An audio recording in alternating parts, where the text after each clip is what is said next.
सिलीगुड़ी में अमित शाह की दहाड़, पश्चिम बंगाल में सत्ता परिवर्तन निश्चित।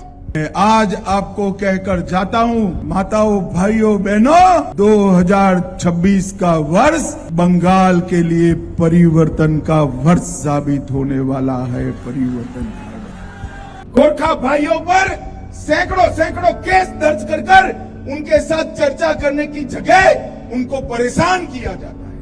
नमस्कार, मैं रियांशी और आप देख रहे हैं खबर समय। उत्तर बंगाल भाजपा का गढ़ माना जाता है।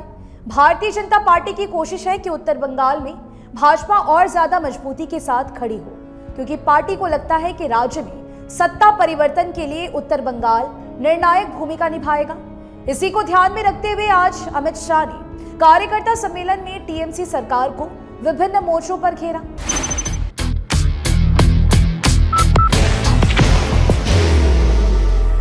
There will only be one insignia. Amit Shah चाहते हैं कि भाजपा को संगठन पर ज्यादा ध्यान देना जरूरी है, क्योंकि संगठन मजबूत रहेगा तो चुनावी अभियान में गति आएगी। उनका भाषण इसके ही इर्द गिर्द रहा। अमित शाह ने सिलीगुड़ी में कार्यकर्ता सम्मेलन को संबोधित करने से पहले उत्तर 24 परगना जिले में आयोजित पार्टी कार्यकर्ता सम्मेलन में पश्चिम बंगाल में वामोमो कांड को लेकर ममता सरकार को घेरा। तो वहीं दूसरी तरफ सिलीगुड़ी में उसी जोश और तरंग में कहा कि ममता बनर्जी की सरकार की विदाई निश्चित है। उन्होंने ममता बनर्जी की सरकार को उखाड़ फेंकने की हुंकार भरी, कार्यकर्ता को आश्वस्त किया कि सत्ता परिवर्तन निश्चित है। अमित शाह ने कहा कि ममता बनर्जी की सरकार और मुख्यमंत्री ने विभिन्न समुदायों को आपस में लड़ाने वाली राजनीति की है। इससे बंगाल की एकता खतरे में पड़ गई है। उन्होंने पार्टी कार्यकर्ताओं से कहा कि लक्ष्य तक पहुंचने के लिए उन्हें संगठन को मजबूती दिलाना होगा। पार्टी कार्यकर्ता जमीनी स्तर पर सक्रिय रहकर लोगों से जुड़े। उन्होंने कहा कि पश्चिम बंगाल की जनता ममता बनर्जी सरकार के भ्रष्टाचार से उब गई है और बदलाव चाहती है। उन्होंने कहा कि राज्य में हिंसा, डर और भ्रष्टाचार व्याप्त है। टीएमसी हिंसा और आतंक का पर्याय बन चुकी है। अमित शाह ने पार्टी कार्यकर्ताओं से ममता बनर्जी की टीएमसी सरकार को उखाड़ फेंकने का आह्वान किया। इससे पहले कोलकाता से सटे उत्तर 24 परगना जिले के बैरकपुर में भाजपा कार्यकर्ता सम्मेलन को संबोधित करते हुए अमित शाह ने भाजपा कार्यकर्ताओं में जोश भरा और दावा किया कि बंगाल में चुनाव बाद प्रचंड बहुमत से भाजपा की सरकार बनेगी। उन्होंने पार्टी कार्यकर्ताओं से आह्वान किया कि आज से काउंटिंग तक केवल और केवल भाजपा की जीत के लिए कमल के निशान पर अपना ध्यान समर्पित करें। अमित शाह ने बीएसएफ के मुद्दे पर भी ममता बनर्जी को घेरा। उन्होंने कहा कि कोलकाता हाईकोर्ट ने जो निर्देश दिया है वो राष्ट्रीय सुरक्षा के मुद्दे पर ममता बनर्जी सरकार के मुंह पर तमाचा है। उन्होंने पार्टी का संकल्प दोहराया कि भाजपा की सरकार बनने पर 45 दिनों के भीतर ही अंतर्राष्ट्रीय सीमा पर तारबंदी का काम पूरा कर दिया जाएगा।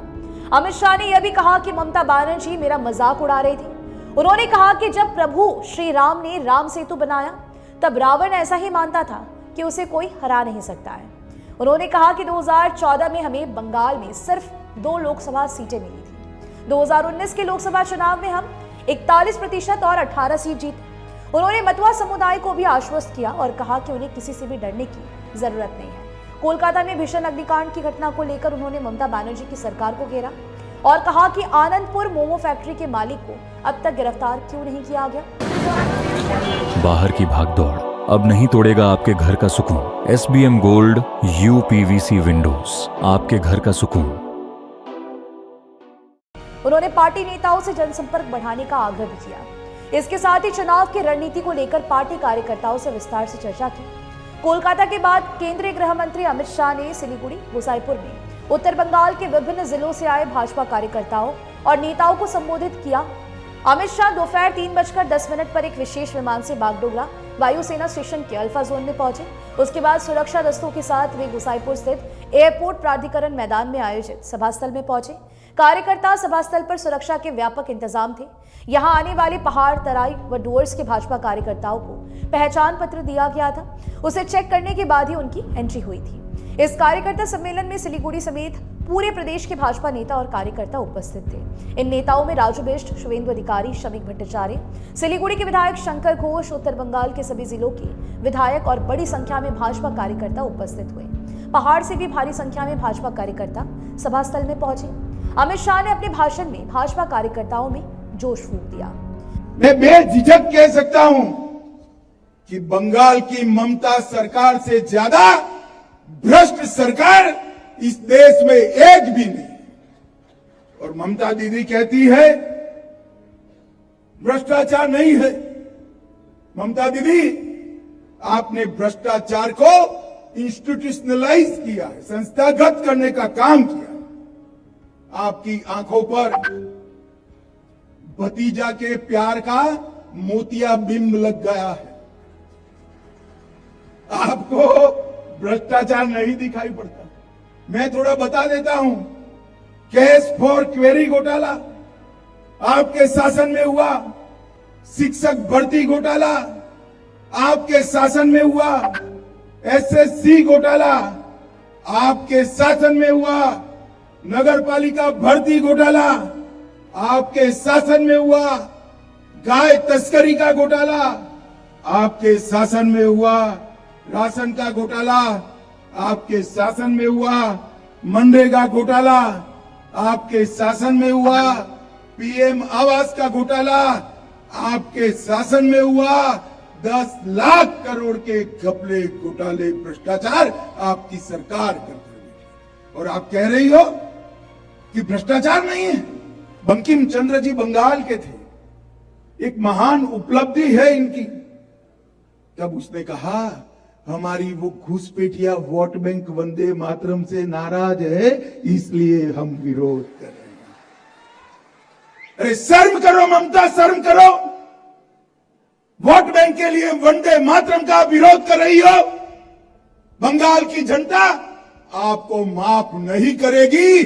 26 के चुनाव में आपका इस कृत्य का हिसाब किताब बंगाल की जनता बहुत अच्छे से करेगी। मां माटी मानुष का नारा लेकर सत्ता में आई हुई ममता बनर्जी, आज मैं ममता दीदी को पूछना चाहता हूं, क्या हुआ आपके नारे का? आपके राज्य में मां असुरक्षित हो गई। बंगाल की बेटियां, माताएं इतनी असुरक्षा का कभी अनुभव नहीं कर रही। मुझे सारे कार्यकर्ता बताए जरा, बंगाल में बहन बेटियां सुरक्षित है क्या? जोर से बोलो, सुरक्षित है क्या? ममता दीदी, आपने मां को असुरक्षित किया है। माटी पूरी घुसपैठिए कब्जाए हुए। मुझे बताओ उत्तर बंग वालों, ये बंगाल की पवित्र माटी घुसपैठियों के कब्जे में रहनी चाहिए क्या? जोर से बोलो, रहनी चाहिए? ये ममता दीदी खाली करा सकती है?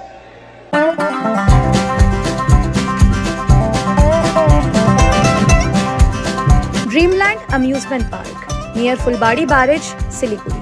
भारत के सर्वांगीण विकास के लिए बहुत महत्वपूर्ण योगदान दिया है, मगर करीब करीब 4.5 दशक से बंगाल पिछड़ता गया, पिछड़ता गया, पिछड़ता गया।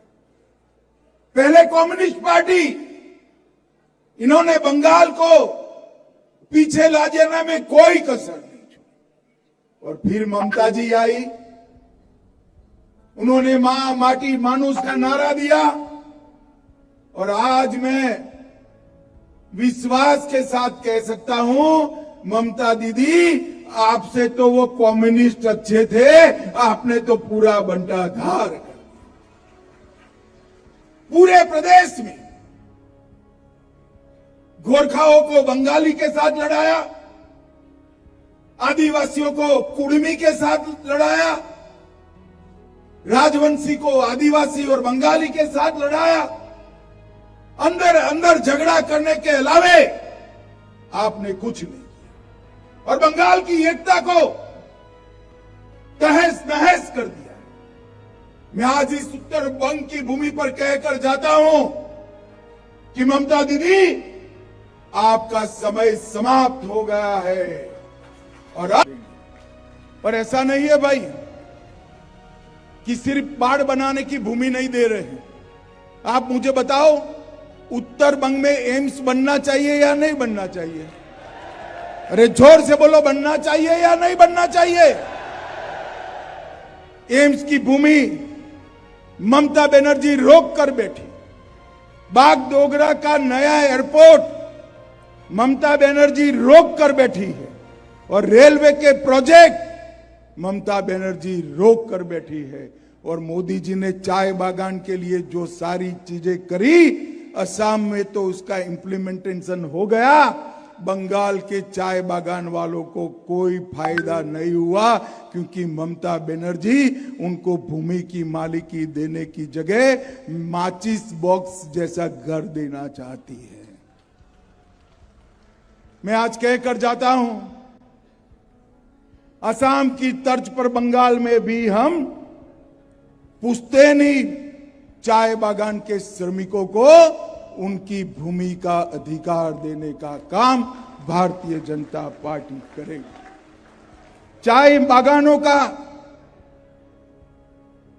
प्राइवेट कंपनियों को देने का भी बहुत बड़ा षड्यंत्र ममता चला रही है। उत्तर बंग की पहाड़ियों को भी काटने का कार्यक्रम चल रहा है। ये सारा अगर रोकना है तो केवल और केवल भारतीय जनता पार्टी ही रोक सकती है और कोई नहीं रोक सकता। भाइयों बहनों, उत्तर बंगाल और सिलीगुड़ी भाजपा का अभेद गढ़। ये हमारा सिलीगुड़ी का जो क्षेत्र है, पूरा देश इसको बहुत प्यार करता है। क्यों प्यार करता है? बंगाल की ये भूमि को देश वैसे ही प्यार करता है, मगर सिलीगुड़ी नॉर्थ ईस्ट में जाने का हमारा रास्ता है, इसलिए प्यार करता है। फिलहाल आपको बता दें कि आपके लिए पॉलिटिकल अपडेट हमारे प्रतिनिधि सुरेंद्र श्रीवास्तव द्वारा लिखी गई है। आप हमारी खबरों को YouTube पर भी देख सकते हैं। हर समय खबर समय। धन्यवाद। Elevate your career at IIHM Siliguri, organizers of the International Young Chef Olympiad. Earn a degree with placements in France and Mauritius. Now in Kalimpong, we specialize in world-class hospitality career. City or hills, secure your global hospitality future at IIHM.